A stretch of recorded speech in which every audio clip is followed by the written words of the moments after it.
Hey, it's Ethan here at etrailer. Today we're going to be taking a look at and showing you how to install Konig XB16 assisted tensioning diamond patterned snow tire chains on our 2022 Ford Escape. These are going to be on tire size 225/65 R17. Make sure you check the fit guide on our website to get the best fit for your tires. Also, as per the owner's manual, we have them on the front axle. Also double check your owner's manual to make sure you're getting the chains on the right tire for you. But let's check out how they work.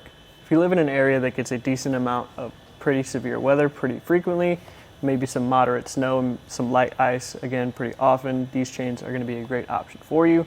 They're really easy to get on and they're going to last a long time. So they are a diamond pattern chain, which means that you do get more coverage on the tire versus a ladder pattern style. It's also going to help you out with turning, and you're going to feel it a lot less than you would with those ladder patterns.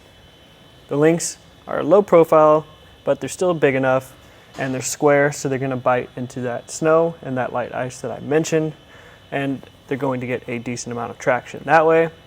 They're also made of a manganese nickel alloy, which is going to help the chains hold up against rust, weather, and corrosion.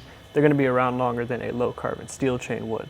One thing to note about these chains is that they're not technically Class S compatible, but personally I think that they're still low profile enough, and there's plenty of room back here. There's no contact points that I've felt, so I think they're going to be fine, but the owner's manual does recommend using chains that do have that Class S compatibility. So if that worries you, you could check out something like the PWAG Brentus C snow tire chains. They install very similarly, but they do have that Class S compatibility. The chains on the inside have a different color, so they're going to be powder coated, which is not only going to protect your tire where they make contact, but also going to protect your hands if you're out in the cold installing the chains. Also, all the connection points are color coordinated, so anywhere that there are hooks or connections are going to be colored red. So that's just a good way to know where those are and what you're going to be needing to do when you're there. This is just a look at that assisted tensioning cable. It's going to help you get that initial size and then an initial fit. The chains do come 2 to a set, and this protective nylon case does a really good job at keeping the chains condensed and protected. On the inside, the other chains are there, as well as your instructions and a few extra parts just in case some links break or go missing.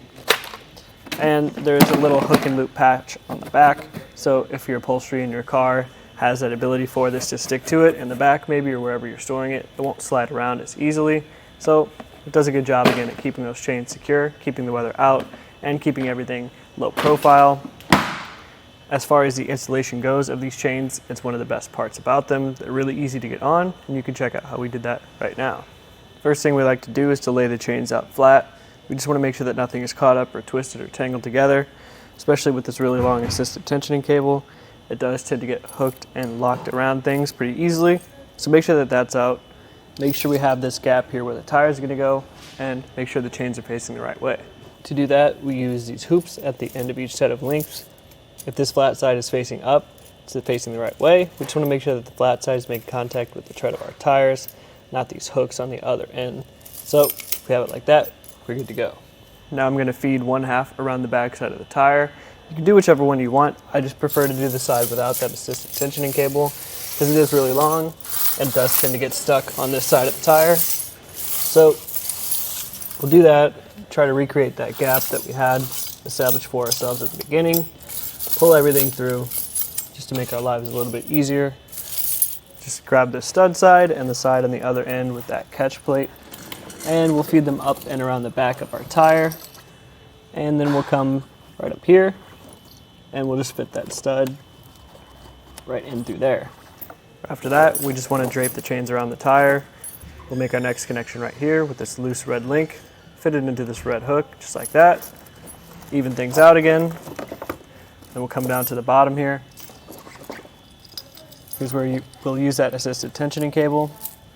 We'll feed it through this opening right here, just like that, and then you'll hear it click. So we get as much tension into that as we can, and now we can feed it through one or both of these hooks if we need to. In our case, probably actually try to use both, and then go as straight across as we can. Make sure the hook is facing away and feed it into one of those links. Just make sure you get the chains installed on your driver's side tire as well. roll forward or backwards a few times, just making sure that everything is secure and you're ready to hit the road.